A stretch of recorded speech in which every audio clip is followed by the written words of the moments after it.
Magandang umaga uli sa inyo dito sa UK. Syempre, good afternoon na dyan sa Philippines.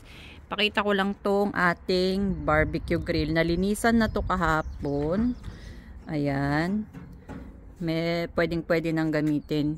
Yung lagayan ng uling, medyo, syempre, dahil nalalagyan nga ng uling, obvious ba? Medyo nag-ano na. Pero pwede pa rin siyang gamitin. Ayan, oh. Nalinisan na. So, pwede nang mag-barbecue mamaya. Ganda ng panahon. Ayan na naman yung mga huni ng ibon. Ayan. Naglagay ako ng kasi kahapon sobrang init. So, naglagay ako ng tubig dito para sa mga ibon, yung mga gustong uminom. May nakita ko kanina ibon na lumapit. So, hindi ko nga lang nakita kung uminom ba. Tapos, naglagay ako ng pagkain dyan. So, tignan natin kung merong pupunta para sa maliliit na ibon. Maraming mga kalapati dun eh.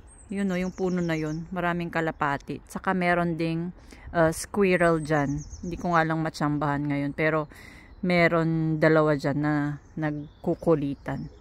So, yun lang naman ang update ngayon sa atin. Day off natin ngayon. Magandang panahon. Yan, maaraw. So, yun lang ang ating i-video sa ngayon.